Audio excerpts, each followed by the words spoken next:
Friends, இன்னைக்கு நம்ம இங்கிலீஷ்ல பேசலாங்கிற நிகழ்ச்சியில புதுசா என்னெல்லாம் பார்க்க போறோம், ஏற்கனவே என்னெல்லாம் பார்த்துக்கிட்டு இருக்கோன்ற ஒரு சின்ன நினைவூட்டலோட கிளாஸை ஸ்டார்ட் பண்ணிடலாம். ஸோ நம்ம ஏற்கனவே எதை பத்தி பார்த்துட்டு இருக்கோம், காலங்கள், அதாவது டென்சஸ் அப்படிங்கிற ஒரு விஷயத்த பார்த்துட்டு இருக்கோம் இல்லையா. ஸோ இந்த டென்சஸ் அப்படின்னாலே நம்மளுக்கு ஒவ்வொரு காலத்தையுமே ஒவ்வொரு மாதிரி பிரிச்சு கொடுத்துட்டு இருக்கு. அதாவது நிகழ்காலம், எதிர்காலம், இறந்த காலம், அந்த மாதிரி காலங்களை பிரிச்சு கொடுக்குது.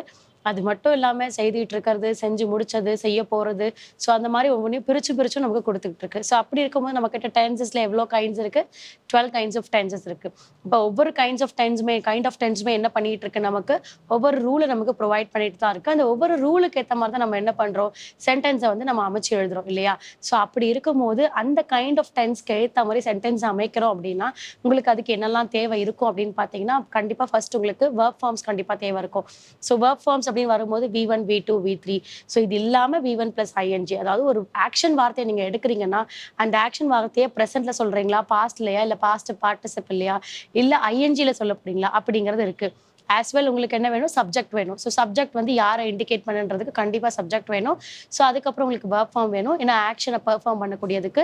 அண்ட் தென் இடையில உங்களுக்கு என்ன இருக்கணும், கண்டிப்பா ரூலுங்கிறது ஒன்று இருக்கணும் இல்லையா. ஸோ இந்த ரூல் தான் என்ன பண்ணும், ஒரு சர்டனிட்டியை நமக்கு கண்டிப்பா அமைச்சு கொடுக்கும். ஸோ இன்னைக்கான ரூல் என்ன, இன்னைக்கான டென்ஸ் என்ன, இன்னைக்கான வெர்ப் ஃபார்ம் என்ன அப்படிங்கிறத கிளாஸ்ல சொல்லி தருவாங்க. ஸோ இன்னைக்கு நம்ம என்ன ரூல், என்ன டென்ஸ் கற்றுக்க போறோம் அப்படின்னா, ஃபியூச்சர் பர்ஃபெக்ட் டென்ஸ். ஸோ இதுலேயே பார்த்தீங்கன்னா நமக்குனா பாசிட்டிவ், நெகட்டிவ், இன்ட்ராகேட்டிவ் அந்த மாதிரி 3 விஷயங்கள் இருக்கு. ஸோ ஒவ்வொன்றும் ஒவ்வொரு மாதிரி நமக்கு ப்ரொவைட் பண்ணும். இன்னைக்கு நம்ம எக்ஸ்க்ளூசிவாக எதை பற்றி பார்க்க போகிறோம், நெகட்டிவ். பிகாஸ் பாசிட்டிவ் சென்டென்சஸ் நம்ம நிறைய ப்ராக்டிஸ் பண்ணிட்டோம். ஸோ ரொம்ப ஈஸியாக நம்ம இப்போ எழுதவும் ஆரம்பிச்சிட்டோம் இல்லையா. ஸோ அதுக்கப்புறம் நெகட்டிவ்க்கு வந்திருக்கோம். ஸோ சென்டென்ஸை ஸ்டார்ட் பண்ணுறதுக்கு முன்னாடி வெர்ப் ஃபார்ம் போயிடலாம். So V1, V2, V3. So V1 வந்து which is indicate present, V2 வந்து past, V3 வந்து past participle. ஸோ அப்போ V1 வரும்போது நான் என்ன எடுத்திருக்கேன்னா eat அப்படின்னு வரும்போது சாப்பிடு. இதுவே V2 வந்து ate அப்படின்னு எடுத்திருக்கேன். ateன்னு வரும்போது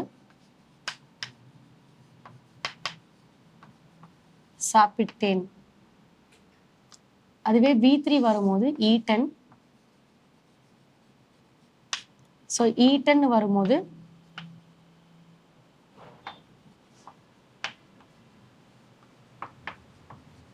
சாப்பிட்டது. ஈட், ஏட், ஈட்டன் அப்படிங்கிறது. So first form, second form and third form. Eat, ate, ஈட்டனுக்கு ஒவ்வொரு மாதிரியான வேர்ப்ஸ் நமக்கு கொடுத்துட்டு இருக்கு இல்லையா. அப்போ வேர்ப் ஃபார்ம் ப்ரெசென்ட்ல எப்படி, பாஸ்ட்ல எப்படி, அண்ட் பாஸ்ட் பார்ட்டிசிபிள் எப்படி நம்ம சொல்லியாச்சு. இப்போ சப்ஜெக்ட் யாரெல்லாம் இருக்காங்க நம்ம கிட்ட. சப்ஜெக்ட் வரும்போது I, we, you, he, she, they, it. So அவங்க கூட ப்ளஸ் ரூல் எழுத போகிறோம். அதுவும் என்ன ரூல், நெகட்டிவ் ரூல் எழுத போகிறோம். ஸோ ஃபியூச்சர் பர்ஃபெக்ட் டென்ஸ்க்கு என்ன ரூல் இருக்குது, subject plus will or shall. So நெகட்டிவ்ங்கிறதுனால which is indicate not, plus future பர்ஃபெக்ட்டுங்கிறதுனால have, ப்ளஸ் V3. ஸோ அப்போ வந்து நமக்கு என்ன, ஒரு subject will or shall, not have, V3 அப்படிங்கிறது. ஸோ இப்போ நமக்கு ரூல் ரெடி ஆயிடுச்சு. இப்போ ரூலுக்கு ஏற்ற மாதிரி நம்ம என்ன பண்ண போகிறோம், சென்டென்ஸ் எழுத போகிறோம். Example, so boys will not have, V3 என்னது, ஈட்டன். ஸோ இப்போ boys will not have eaten அப்படின்னா ஜென்ரலாக சொல்லக்கூடியது, சிறுவர்கள் சாப்பிட்டு இருக்க மாட்டார்கள், அவ்வளோதான். ஜென்ரலாக சொல்லியாச்சு. இதெல்லாம் எதை நான் சாப்பிட்டு இருக்க மாட்டார்கள் அப்படின்னா, boys will not have eaten all the cookies. So அப்போ பாய்ஸ் என்ன பண்ணல, எல்லா குக்கியுமே அவங்க சாப்பிடல அப்படிங்கிறது தான். அப்போ என்ன பண்ணலாம், ஃபர்ஸ்ட் வந்து பாய்ஸ் என்னும் போது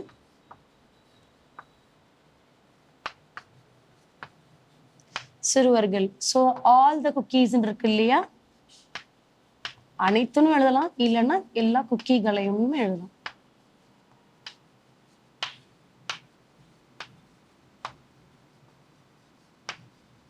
ஸோ ஆல் த குக்கீஸ் எழுதியாச்சு செகண்ட். அதுக்கப்புறம் என்ன பண்ணிக்க மாட்டாங்க, வில் நாட் ஹேவ் இல்லையா. ஸோ அதுக்கப்புறம் ஈட்டன் அப்படிங்கிறது ஃபர்ஸ்ட். அப்போ தேர்ட் வந்து ஈட்டன் வரும், சாப்பிட்டு சாப்பிட்டிருக்க அப்படின்னு வரும்ல, ஏன்னா நம்ம அங்க சாப்பிடல, நாட் தான் யூஸ் பண்ண போறோம். சாப்பிட்டிருக்க மாட்டார்கள். ஸோ ஏன் மாட்டார்கள்னு எழுதணும்னா இங்க எஸ் இருக்கு பாய்ஸ்ன்னு. ஸோ அதனால அப்ப நிறைய பேர் இருக்கு, குரூப் ஆஃப் பாய்ஸ் இருக்காங்க. ஸோ அதனால சாப்பிட்டு இருக்க மாட்டார்கள் அப்படின்னு கொடுக்குறேன். So boys will not have eaten all the cookies. Boys எதுவுமே என்ன பண்ணல, எல்லா குக்கீஸையும் சாப்பிடல அப்படிங்கிறத கொடுத்தாச்சு.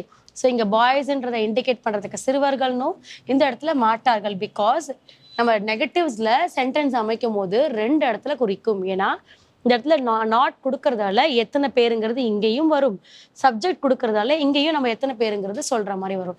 அப்போ ஃபர்ஸ்ட் அண்ட் லாஸ்ட் ஃபார்ம்ல நம்ம கண்டிப்பா என்ன பண்ணோம், இங்க ஒருத்தர்னா இங்கேயும் ஒருத்தரை தான் குறிக்கிற மாதிரி இருக்கும். இங்க நிறைய பேர்னா இங்க நிறைய பேர், இல்ல இங்க 2 பேர்னா இங்க 2 பேருக்கு என்னவோ அதுதான். ஸோ அந்த மாதிரி உங்களுக்கு வரும். ஸோ இதை இப்படிதான் எழுதணுங்கிறது கிடையாது. நான் உங்களுக்கு ஜென்ரலா பாய்ஸ்ன்னு எடுத்திருக்கேன். நீங்க என்ன பண்ணலாம்னா இந்த இடத்துல நீங்க வேற ஏதாவது ப்ரோனவுன்ஸ் யூஸ் பண்ணலாம், இல்ல நேம்ஸ் கூட யூஸ் பண்ணலாம். ஓகே, ஸோ நேம்ஸ் யூஸ் பண்ணும்போது உங்களுடைய வேர்போட சேர்ந்து ரூலோட சேர்ந்து அந்த சென்டென்ஸ் உங்களுக்கு வந்து ஒரு டிஃப்ரெண்டா அமையும். ஸோ இந்த ஈட்டனுங்கிற வார்த்தையை வந்து அதிகமா நம்ம பயன்படுத்த மாட்டோம். ஸோ அதனால யூஸ் பண்ணுங்க. ஏன்னா அந்த ஈட்ன்னு தான் சொல்லுவாங்க சிலர், ஏட்ன்னு சொல்ல மாட்டாங்க. ஸோ அப்ப செகண்ட் ஃபார்ம் வரும்போது ஐ ஏட் அன் ஆப்பிள், பாஸ்ட்ல சொல்லும் போது அப்படிதான் சொல்லணும். ப்ரெசென்ட்ல சொல்லும் போது தான் நீங்க ஈட்டுங்கிற மாதிரி வரும். அதே ஃபியூச்சர்ல வரும்போது கம்பல்சரி உங்களுக்கு ஈட்டன் தான். இதே நீங்க ஷால் யூஸ் பண்ணியும் சொல்லலாம். Boys shawl not have eaten all the cookies. Boys அதாவது சிறுவர்கள் என்ன பண்ணிருக்க மாட்டாங்க, எல்லா குக்கீஸையுமே சாப்பிட்டுருக்க மாட்டாங்க அப்படிங்கிறத சொல்லலாம். ஸோ இன்னைக்கான ஒர்க் ஃபார்ம், இன்னைக்கான ரூல் வச்சுட்டு இன்னைக்கான சென்டென்ஸ் ஒரு 5 to 10 சென்டென்ஸ் ஹோம்ஒர்க் பண்ணுங்க. அடுத்த கிளாஸ்ல அடுத்த சென்டென்ஸோட உங்களை மீட் பண்றேன். தேங்க்யூ.